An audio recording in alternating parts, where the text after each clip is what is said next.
Welcome to Trial by Wine. We take a closer look at crimes that highlight how fascinating humans can be. Schmitty, Swanee and Clarky visit crimes and run them through their jury of three, debating both sides of the case to agree an appropriate, if totally fictitious, sentence. Please be advised, Trial by Wine may include explicit or disturbing content and will include drunken rambling. Listener discretion is advised. All right, how are we? Really good. Great. How are you? Great. I'm very well. The boys are still in Milan. And Still? yeah, because they're in Milan and they're having a jolly good time off, we're recording back to back. So we've had a tiny little break. I'm still tired, but good. And I guess we should just introduce who we are. I'm Schmitty. I'm Swanee. And I'm Clarky. And together we are Trial by Wine. What are we drinking? Glad you asked. We've moved on from the Cafe Sporto to a little Fever Tree tonic water. Oh. Mm-hmm. And a Peroni Crudo. Graduated. And the Peroni Crudo, whilst it looks like it's Peroni, is actually just water, cold water. Oh, trickers. Because it's still... Truth Oh. stretching. Yeah, it's only 11. I was going to say they're starting early. Fair enough. Although Swanee What and I about back you in the two? day would have been on it by now if we were in Milan. I keep seeing people saying how hot it is in Rome. When everyone's like, do you remember how hungover we were and how hot it was in Rome? 38, 39 degrees. Oh. And that's when you made me pose in front of the bus that said Labia. Lavia. Yeah. Oh. I have moved on to a Brookvale Union vodka, lemon, lime and bitters, which some friends of mine left when we went camping. They gave it to us and it's actually very nice. I can recommend that one. And Swanee? Nice. I'm going to stick with a Coke Zero, but I do have a new drink that I want to share with everybody, which was one that I picked up when I was in Europe a couple of weeks ago. And it's not new, but it was the first time I'd ever had it. And we were out one night with a girlfriend and she said, oh, do you want to try something refreshing? And I said, yes. And she pulled out a line of Coke. She's French. And she said it was a Hugo Spritz. And it's a Hugo Spritz. And Hugo. the hardest thing is saying Hugo, which does not come off my tongue very well at all. But you serve it in a large glass with lots of ice. And then it's Saint-Germain is the liqueur, which is an elderflower liqueur. Yeah. So you have a little bit of that with a bit of Prosecco and then, I guess, soda water or sparkling water and then with mint and lime. So, boys, try and find them while you're in Milan and have a couple for me. But they were just so good in hot weather. So I was having them every single time we'd have aperitivo for you, having that. That's the best bit, right? As your starting drink, it's got a little bit of sweetness to it. So when you're super hot and sweaty, a bit of sugar, I think it's really quite good. But nice and cool as well. And that's my new drink of choice, Hugo Spritz. Apparently it's Austrian or something initially. Yeah. Yeah, I think so. Like an Aperol Spritz, but without the Aperol. Saint-Germain instead and different garnish. Yes. Sounds delicious. Just delicious. So make sure you try that before we meet again, please. Who's got a story for us? Me. All right, go for it. So as you know, we're travelling, and so I thought I'd start a few episodes around our travels. So the first one is going to be a flight-related story. Okay. So my sources are simplyflying.com, iata.org, mondac.com, ahbl.ca, Wikipedia, of course, sydneymorningherald.com, Retrofocus on YouTube, abc.net.au and crimetraveller.org. So there is a crime in there. Crime Traveller. Ooh. Yes. Crime Traveller, I like that, yeah. Yeah, that's a good one. But firstly, let's explore how international flight law works, because I feel like we've discussed how cruise law works. We've discussed how space crime law works. So let's do flight law. And as you can imagine, there's some strong similarities between cruise and space law.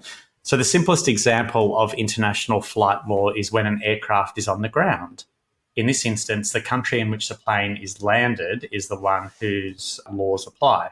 Makes If sense. the plane is in the air, however, The Tokyo Convention of 1963 states that the laws of the country of registration of the aircraft apply to acts committed on board.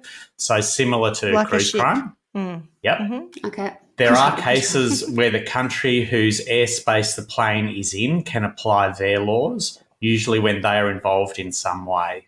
The Montreal Protocol 2014, however, makes several improvements to the Tokyo Convention by expanding jurisdiction over offences to also include the state of the operator and the state of landing. Further, if an aircraft diverts to a third state, it gives the state the competence to exercise jurisdiction at its discretion. So if there's an onboard incident and they divert to another country, where it lands can actually be the one that where the laws apply. Alcohol consumption is an interesting one. So obviously in the US, the drinking age is 21, whereas in Australia or Britain or whatever, it's 18. So if you're aged between 18 to 21 and flying from the US to the UK, the country in which the plane is registered will determine whether or not you can drink on the flight.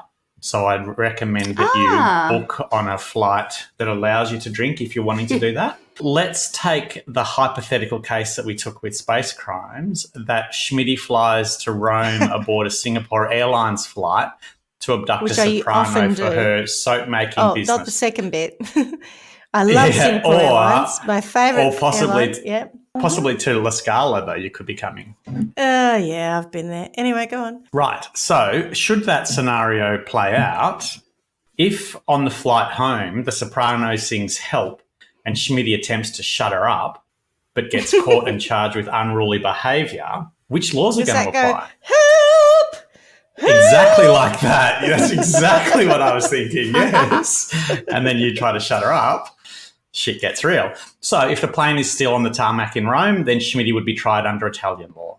If the plane has taken off, however, under the Montreal Protocol 2014, it will likely be dealt with by the destination country. So if it's on the Rome-Singapore leg, then Singaporean law. If it's on the Singapore to Melbourne leg, then under Australian law. However, if the flight gets diverted to Dubai, then she would be dealt with under UAE law. If the country isn't a signatory to the Montreal Protocol, then the Tokyo Convention will apply, complicating things further. So I think you get the picture. It's not clear-cut at all. Anyway, that's my little lesson on international flight law. Let's get to the crime. Are you ready? We are. Absolutely. Basic breath. So we're getting in the timey-wimey machine and going back to the 26th of May, 1971. And 128 passengers are on board Qantas Flight 755 from Sydney to Hong Kong when the crew begin telling passengers that due to technical issues, they need to divert to Brisbane. The plane reaches Brisbane airspace at 2:22 p.m. and the plane begins circling at just below 32,000 feet, escorted by an RAAF Phantom fighter bomber. The plane then makes its way slowly back to Sydney as the crew begins searching for a small object. They search the passengers' personal belongings as well as pulling off panels, ripping up carpet and removing light fittings. Jesus, imagine if you're on that flight and you're taking the light fittings out. I know, right? Nothing to be worried about? We were on a flight just yesterday and the lavatory sign was hanging down a little bit and I pointed it out to Stuart and he didn't know about this story. I pointed it at Stuart, he goes, don't worry, I'll just push it back when we go past. Anyway. Swanee, do you remember when we were on a flight to Sweden? I'm going to. I don't remember the flight. No, what did we do? Well, you were on my right side and on my left side there was a man who may have been Arabic, he might have been. Yeah. And this was in the 2000s and it was after 9/11 or something. Yeah. It was after 9/11 and this man, I got on the flight, I was like, oh yeah, whatever, but he looked really nervous and looked really shady and he was sweating and it wasn't hot. Oh God. And I thought, oh God. It certainly wasn't. And it turned out I think he was just a very nervous flyer because he farted the entire way. And for some reason, because you don't smell anything, or at the time. I do now, but I didn't then. Yeah, you had no sense of smell. So you just sat there, happy as Larry, and I sat there in the stench. In a miasma of nervous flyer. And then when we got there, it was bad weather. And I think this is the one time I thought I was going to die on a plane. We went to land and they said, we have a problem with visibility. And I don't know how close we were to the ground, but all of a sudden the plane, accelerated and took right off again. Yeah. And you could feel the tension in the plane, let alone people ripping out the lights and looking up the carpet and whatever, anything like that. And it was like, oh, my God. And when we landed, it was one of those Pope moments where I just wanted to kiss the ground. I was like, oh, thank God. Firstly, I don't have to smell that man again. And we made it alive. Sorry, I digress. Go on. Yes. So back to the story. So unlike you, Schmitty, all the while the passengers on Flight 755 remained calm with no panic at any time. They must have been a hardened bunch. Inside voice, yeah. Mm-hmm. Yep. So the plane arrives to the airspace above Mascot Airport in Sydney, and Captain Selwyn informs air control that he has enough petrol to keep the plane in the air until 7 p.m.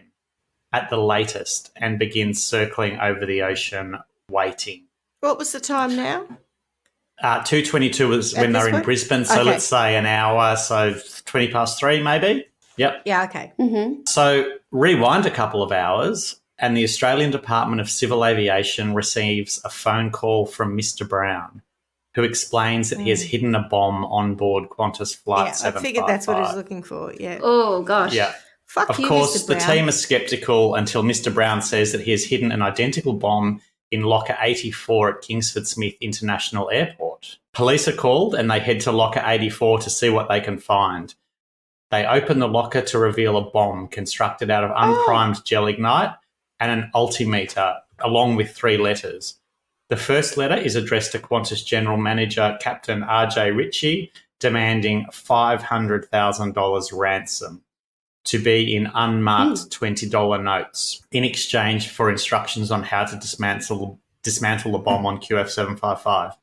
The second letter reiterated that a second bomb was located on QF755, and the third letter warned that the bomb was set to explode should the plane go below 20,000 feet. Oh, this was like a very old school crime. Like this is the plot of... definitely it's like a plot of a movie. Yeah, the one in the bus with Sandra Bullock and Keanu Reeves. That's it, Speed. This film was called Heist. Yeah, that's right. Yeah. To put the ransom note into perspective, at the time you could buy a house in a working-class suburb of Sydney for less than $15,000, and they're asking for $500,000. Whoa. But also $500,000 in $20 notes. How many $20 notes is that? That's a lot of $20 notes. Yeah, 25,000. I Googled that. I calculated that. You need someone to ask. How many? 100%. 25,000 notes. How much would we expect that to be? Suitcases for work? Did you do that? Well, we'll get to that. It's a pallet? Yeah. Okay, sorry. Okay, go on. Yeah, we'll get to that. But also it was $20 notes because that was the biggest note at the time. You're kidding me. We didn't have a $50 note then. No. Yeah. Oh, there you go. I didn't know Didn't that. have a hundy. No hungies. Didn't have a hungy. Pineapples. Yeah. Pineapples. This sets in motion the events described earlier as air traffic control try to mitigate the risk whilst the investigation begins. So they're really on a time frame. Okay. So in addition, Qantas writes a cheque on the Reserve Bank for $500,000. Where has this flight come in from? You did say to start with. Sydney to Hong Kong it was going. So it's back at Sydney now. Yes, that's right. Yeah. And diverted to Brisbane. Yeah, and then came back escorted by an RWF. Never heard fighter. of this. Oh, right. I'm surprised Qantas don't talk about it more. What would the RAAF fighter be doing? Yeah, I know. What would it do? I was just watching it blow Maybe up. catch people as they Yeah. blow. Just Yes, waving. essentially. It's just to give them just to give the pilot a bit of moral support. It's okay. Everything's It's okay. Yeah. Come We've on, got your guys, back, keep it going. Don't worry. What do? They scramble them, don't they? Isn't that the word? They scramble. Yeah. I don't understand what Scramble you or scramble. fighter. Yeah. Yeah, so they write the check on the Reserve Bank and a dozen senior executives begin bundling and bagging $20 notes at this stage just as a precaution. Could you imagine? Police want to confirm the critical altitude for the bomb, so they disassemble it and replace the gelignite with a light bulb. The reassembled bomb is then put into a second plane, a Boeing 707, to test if it would actually explode upon descent. The plane climbs to 8,500 feet and then begins to descend. At approximately 5,000 feet, the bomb, in inverted commas, is triggered The light bulb and the goes light off. comes on, indicating that it would indeed explode. Oh if the my plane God. did have a bomb That on it and seems went like down. an extreme thing to do. Let's just call his bluff. We'll just pop it up in another plane. You know what I mean? Like, who But so does they took that? it seriously. They didn't call his bluff. They did the opposite. No, but they were like, oh, we'll just Yeah. make sure this isn't bullshit. I'm surprised. I mean, I just would assume Just it's his not theory. bullshit because the worst case scenario is that everyone dies on that plane. Do you know what I mean? But I think it's quite remarkable. Okay, all right. So whilst they're planning for the $500,000, they're also doing all of this. Would he have been able to, if he got the money in those days, would he have been able to remotely turn the, not detonate the bomb? What's the opposite? Like, not have it go off. Just I know what you mean. Yeah, stop it from going off. Stop it from Disable going it. off. Disable it, that's it. Yeah. So he was, and we come to this a little bit later, but he's actually saying as they work through it that he will give them instructions on how to dismantle disable it. Yeah, Oh, yeah. okay. So where it is and how to, Okay, fair enough. Okay, Yeah. thank you. Yeah. It's not quite speed because I think he had a No, radio. these days you can do it all remotely. Yeah, Back in yeah, the day, yeah, it'd be a bit trickier. Yeah. So he said that there's two bombs, one on the plane, one in the locker. They've got the bomb from the locker, worked out that it has gel ignite, and that the altimeter says that it will go off at 5,000 feet. Obviously, tensions become really heightened, and the authorities set up a radio link with Captain Selwyn on board QF755. So while the plane circles the skies, Mr. Brown speaks with Deputy General Manager Phil Howson. They talk at 2 p.m., 3 p.m. and 4 p.m. And each time Mr. Brown provides more information regarding the ransom. At 5:30 p.m., Mr. Brown explains how the money will be delivered. He wants $500,000 in used, unmarked $20 notes, so $25,000 $20 notes. And at this point, Qantas knows that their flight has little over an hour of fuel left and pressure continues to mount. Eventually, they agree to the ransom, and Mr. Brown states that a yellow van will park outside Qantas House in Sydney. The driver will wave keys out the window to identify himself, after which time the exchange can take place. He warns that the van must not be followed. At approximately 5:45 p.m, the yellow Volkswagen Combi van pulls up and the driver waves the keys out of the window. Classy. The driver is wearing a disguise. Guess what the disguise consists of? A wig? Fake moustache and glasses. I've got A kangaroo, Scooby-Doo. maybe. I've got Scooby-Doo vibes from the yellow combi van. I don't know, what does it look like? It's literally what Magical Stuart mystery said. box. Glasses, a wig, and a fake moustache. Like it just seems like such a stereotypical thing. So, Schmitty, 2 blue suitcases full of cash are passed through the window of the van, and the van drives off with $500,000 in ransom money. At approximately 6 p.m, Mr. Brown calls Mr. Howson and advises that there is no bomb on board QF755, and the plane begins its descent at approximately 6:40 p.m, landing safely at Sydney Airport. Roger. How's that? Half a mil.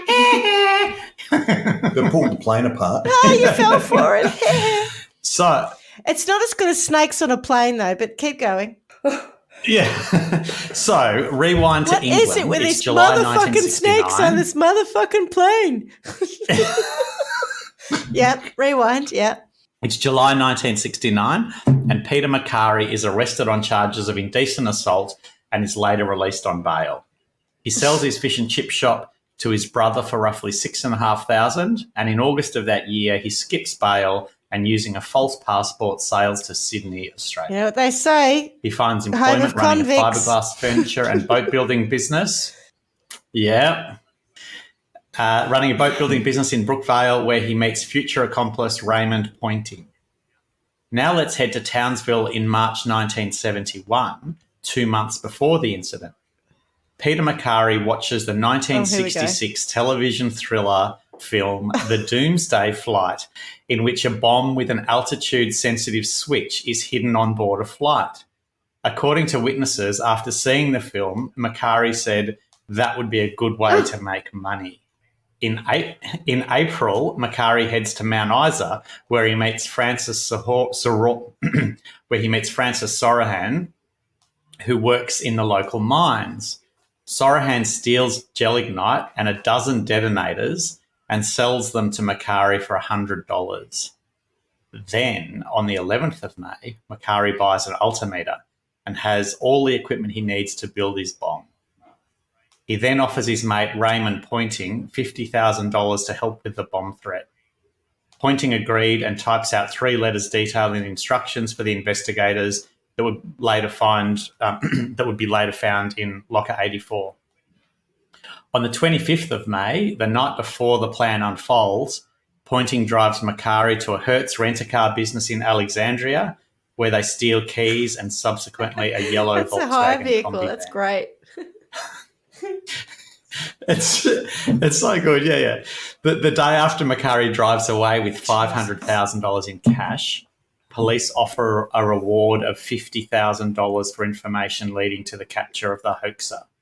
And as you can imagine, it's a popular offer. I bet it was. And police receive over 14,500 calls regarding the reward. You could buy Imagine 3 having houses. to go through the detail of those You could buy a really good, 14,500. like a mansion, but you could also buy, what did you say it was? Yeah.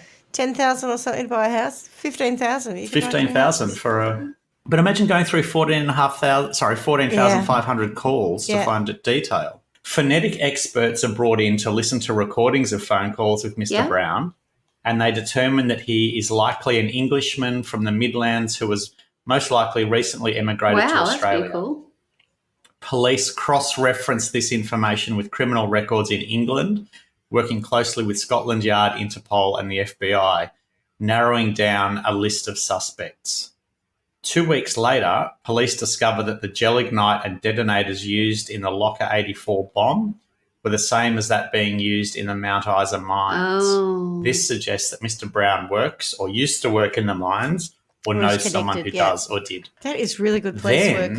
Yep. In August, and it's extraordinary. It's incredible. Then in August, an observant service station attendant notices that a young barman, Raymond Pointing, has been splashing cash buying himself an E-Type Jag and a Ford Falcon GT. Tony had an E-Type He reports Jag it to the and it got police stolen and used in a smash and grab. Yeah. Anyway. Oh, wow. Oh, really? Yeah. Time for it. That's another story. Anyway. Yeah, that's another podcast. So he reports it to the police and detectives place Pointing under surveillance, and soon after discover he has a cashed-up friend, Peter Macari, who is driving a brand-new Chevrolet Camaro, which they tail through Darlinghurst before eventually arresting Macari. A few hours later, they arrest Pointing outside his Bondi Junction apartment. The Junga. Once detained... The Junga. Yeah, the Junga.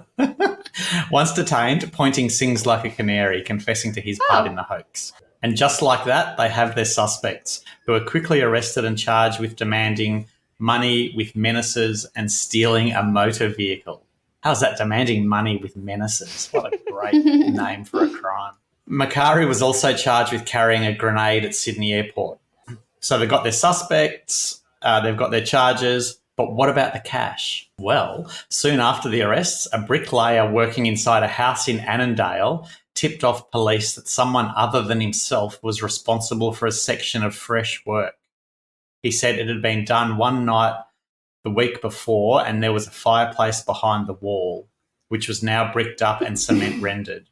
The tradesman had shown detectives the location in the room on Friday evening, and police had assigned an officer to guard the residence that night. At 8:30 a.m. on Saturday morning, a team of 6 detectives using sledgehammers had smashed in the wall.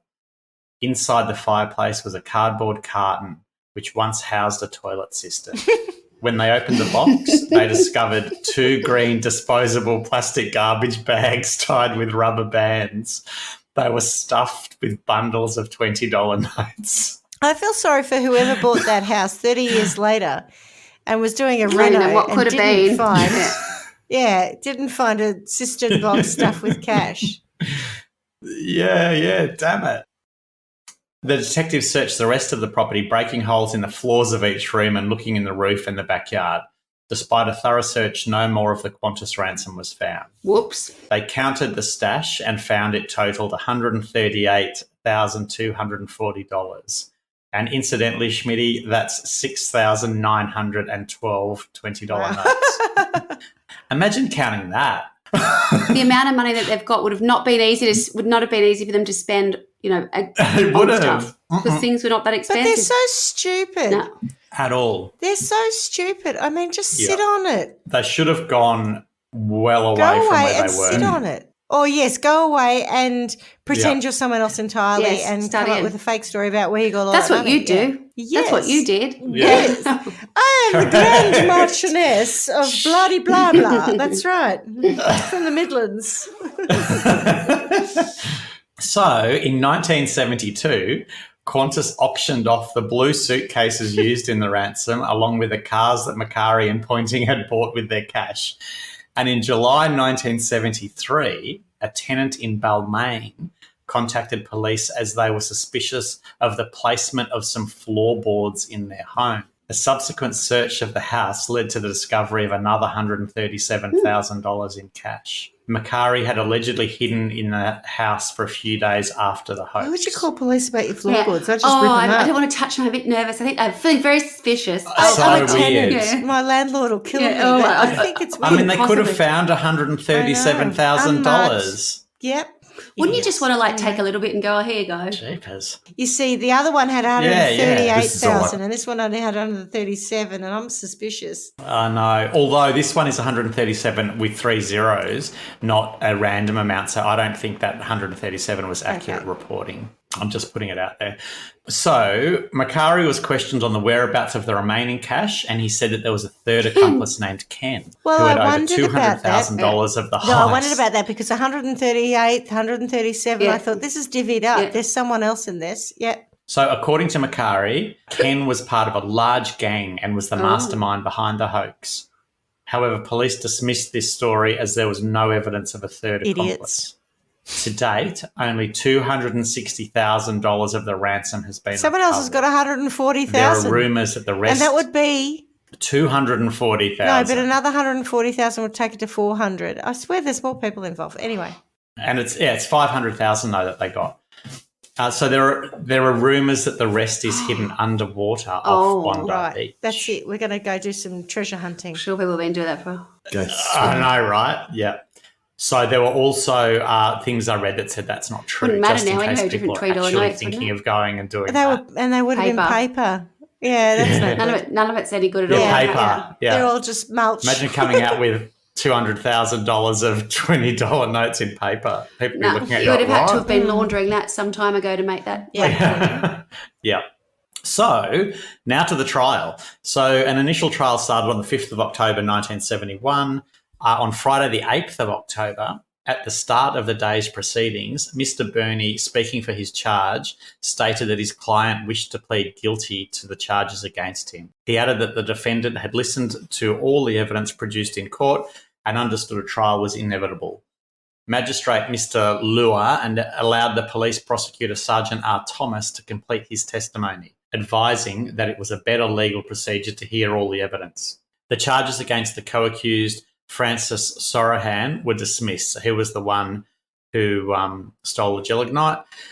Mr. Lewis said that although Sorohan had stolen gelignite and detonators from a place of employment, the Mount Isa Mines Limited, he was not satisfied the defendant was aware of the type of crime Macari had planned, especially given that he was paid a mere $100 for the gelignite. Sergeant Thomas gave testimony as to the evidence against Macari and Pointing, and as the hearing concluded, Mr. Lewis said that there was no doubt a prima facie case had been made against Macari.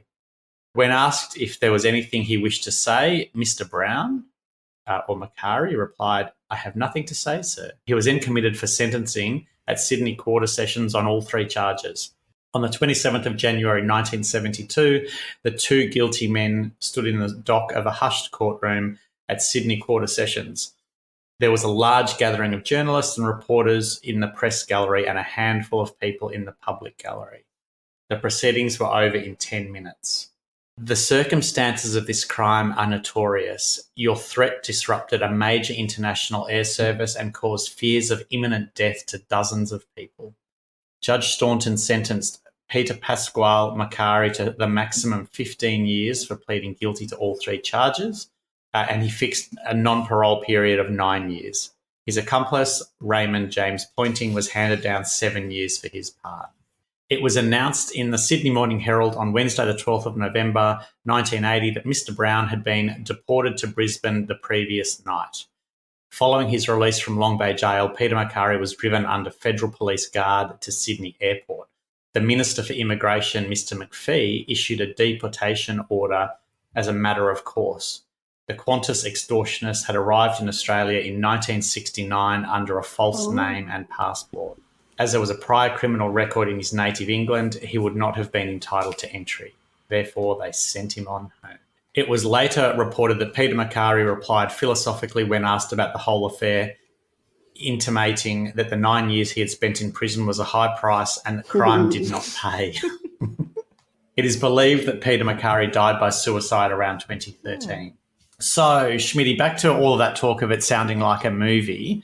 There were a number of similar instances across the globe following the release of the Doomsday Flight. 4 days after McCarry's hoax, an interview was published with Rod Serling, screenwriter of the 1966 film The Doomsday Flight. By now, The Doomsday Flight had inspired 3 extortion plots. Serling expressed regret over writing the film, stating that he didn't realise there were so many kooks in the woodwork. Later, on the 4th of August 1971, a similar incident was carried out in Denver, Colorado, on a British Overseas Airways Corporation flight with 380 passengers on board. The United States government became involved and urged 500 television stations to ban the film.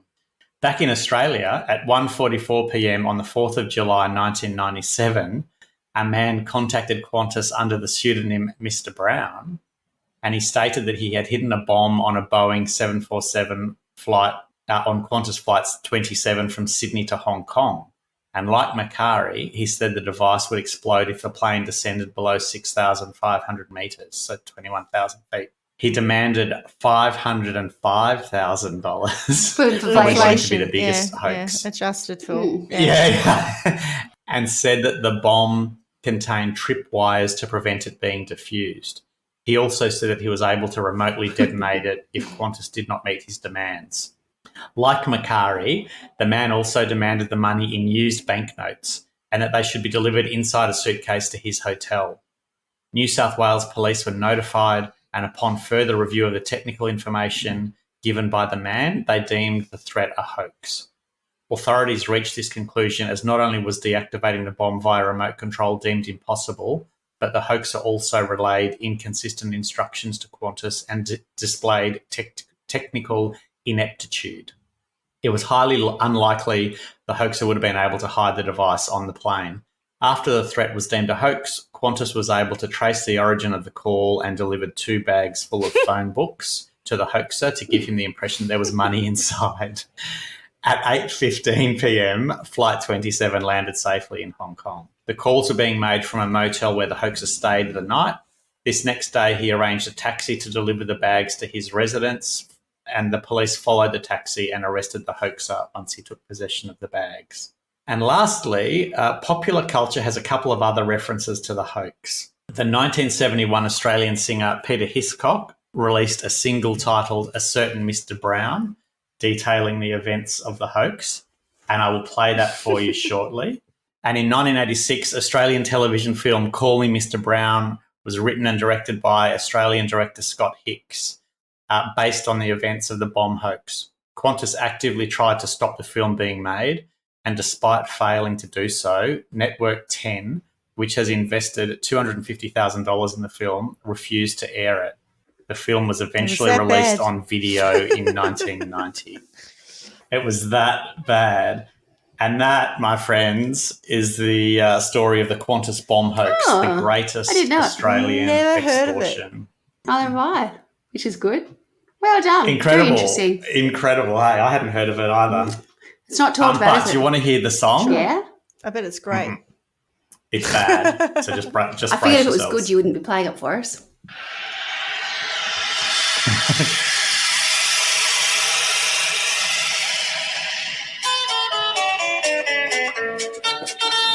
I'll tell you a tale, and it won't take me long, about a certain jet plane headed for Hong Kong. Flight 755, bright and shining as the day, a day to be remembered, yes, the 26th of May. Click go the ideas, Click, boys, click, click. click. A He should be Mr. Brown, sued. he was thinking mighty quick. He rang Captain Yep. Ritchie and said, take a Captain Cook. There's a shocker in your locker that'll make you mighty crook.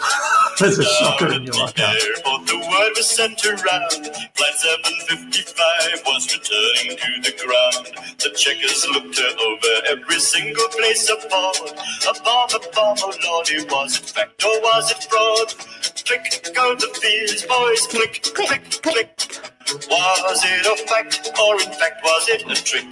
They couldn't take a chance with so many souls aboard. A bomb, oh lordy, was it fact or was it fraud?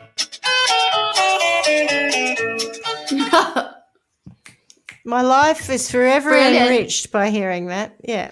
Oh, gosh. And I don't understand how he can get. Oh, I suppose the person who wrote that's been dead for 50 years. Otherwise, that's incredible plagiarism. Yeah, it's ripping off Look at the shears, boys. shears, Click, click, boys. click. Goes the shears. Yeah. Very interesting story, Clarky. I didn't know that.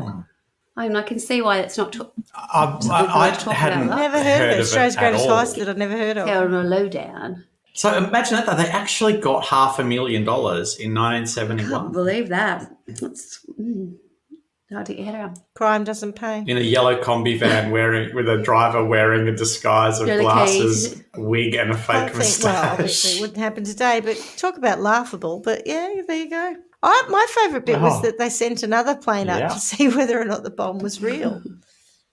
That's Oh. my That's just a bit of support. Bit of impressive. support. and the RAF fighter following them. I'm like, what for? He's got to get out the way if it blows up. It's going to create a lot of turbulence for him. I reckon it had a big net so that if it did explode, it was just going to try to catch as much yuck. of the debris as it possibly could. Right. I'm just thinking about this in the context of, there were a lot of hijacking of planes, like in a serious note. This story, a lot of it sort of, didn't hear it and a bit laughable and, we talk about it being like a film, but the people on board, I mean, I know you told me that they were all calm, but that must have been terrifying. That's the stuff of my nightmares. Yeah, I think certainly being a crew member who knew that you were looking Worse for a than bomb. snakes on a plane. Yeah. It is. I can't watch anything like that. There's another the plane story, the one with movie story with Jodie Foster where the daughter goes missing on the plane and whatever else. What's that called? Yes, I've seen that. Oh, That's I can't. And there's a yeah, fake was that just US a Marshal bit or something on far-fetched? board, and he's There's stuff like that. And I can't remember. It's such a long time ago. that I've seen ages it, but ago. I It will was not quite allow myself suspenseful. to look at that again because traveling on a bus, like I don't. wasn't wanna- she? I don't wanna didn't know she what's design? possible. Didn't Yeah, I she wanna design know. the plane? And then they made her go into some part of it. So in like the where the luggage is. I can't remember myself. No, but is doesn't her it daughter called go Red sit- Eye? Is it called the Red Eye or something like that? I could be making that up. know. Anyway, That yeah, I mean, look it up. there were hijackings happening around in the 70s. So, as much as it sort of sounds like, ha, ha, ha, isn't that silly? There were enough things going on that people would have had a heightened sense yeah. of fear about these things. Flight plan, it was called, absolutely. Schmitty. Thank you. And flight plan. Aviation engineer Kyle is flying back to New York with Julia, her 6-year-old daughter, and the coffin of her husband. Oh. During the flight, Kyle wakes up from a nap and discovers Julia is missing. yeah, Oh. that was a bit creepy, but, also a little bit far-fetched. But like you're sitting there, and I think these flights would have been pretty expensive too. It would have been a big deal to be on an international flight. And you've saved all your money and you're on this flight, and then some prick decides to, just terrify everyone on board. And, like, it's good that there was no bomb on board, but just the whole thing is – and the time. Because if they were trying to keep it in the air, the fact that it wasn't until 6 o'clock, they only had an hour of fuel left. Like, it was it really was like speed, like it really was very tense. And you know what it's like when you're stuck on a flight and you're not going anywhere that you want to go anyway, and you get really tetchy and whatever, then to think, well, we could be going to die. You say they can't, but I bet everyone was just sitting there quietly terrified. It's a lot to process, It's isn't it? terrible. yeah, you'd never fly again. So, yeah, I think No, probably not. someone needs to throw the book at that these whole guys. calmness would. I think that the calmness would just be that absolute Absolutely. stress. I think these guys probably need to be flown somewhere because, it's related to their crime and maybe thrown out of the plane at certain altitude with a bomb strapped to them that may or may not go off by a certain... So they either splat on the ground or they This blow sounds up. like Speed. Or they blow up, but either way, they're donezo. It does. I think that would be my sentence, but they're high enough that as they're falling, they're very aware of what's going on and they're experiencing a great deal of terror, but it doesn't really matter because they're going to end up not with us anymore at the end of it, one way or the other. Oh. Oh, I know that was a bit harsh, but just it's had that kind of like larrikin thing about it, but the actual ramifications of it, there's a lot of larrikin, are pretty severe and serious. Yeah, but it does have that kind of this is a good way to make money, you guys. Yeah, it does. What silly guys? Yeah. No one was hurt. It's not a right. victimless crime. Yeah, and I think that's my point. It's no. Yeah, how many people were on board? But I think that he probably views it like that. 128, there are 138 victims on board that plane, dickhead. Oh, plus the crew and those poor banking executives who had to count out $500,000 worth of $20 notes and put them in a... I know. Back in the teller, they'd be like, on a time frame, yeah, right? but they'd be like, I was the top teller. That's why I'm a manager now, but I've lost my skills. I've lost my skills. I can't... Yeah. You remember the old days when you have a sponge with a bit of water in it so that you could... instead of licking your finger. Oh, they're licking your finger. Could you imagine how dry their mouths would go? Get me more water in this sponge. I can't count these $20 faster. Yeah. And they were paper, so they'd be sapping it all away. Oh, yuck. Think of how dirty their fingers would be at the end of that too. And how spit-covered the notes I saw a thing the other day on one of those TV programs. Horrible. It was about Sydney Airport, actually, and it was talking about the sniffer dogs and how sniffer dogs, obviously can sniff out drugs and food and whatever else, but they can sniff out and currency. Your dirty undies. They can sniff out currency. And the idea is they go up to currency and they go, because they were saying it's not actually a problem to bring and take currencies, but they want to know you have to declare it over a certain amount, obviously to do with money laundering. $10,000 or something. Yeah. So they were showing people going through the lineup, standing in the lineup to go through customs office, and the dog would go up to people, and there was one man, and they went up to the dog was, going towards his front pocket. And they said to the guy, have you got any cash? And he said, yeah, I do actually. He said, but I've got it in my, my bag, my crossbody fanny bag. pack. Fanny pack, yeah, exactly, which he just had a different way. They asked him to go and have a look anyway. He didn't have more than 10,000, but he had quite a lot. So he didn't do anything wrong, but they said to him, did you move it? He said, yeah, I had it in my pocket. So the dog got an extra biscuit because he was so good. But I didn't. I thought, well, gosh, it's one of those things that I think people don't think of when they think, they can sniff out drugs, obviously. But no one's thinking about money. And I thought, I didn't know that.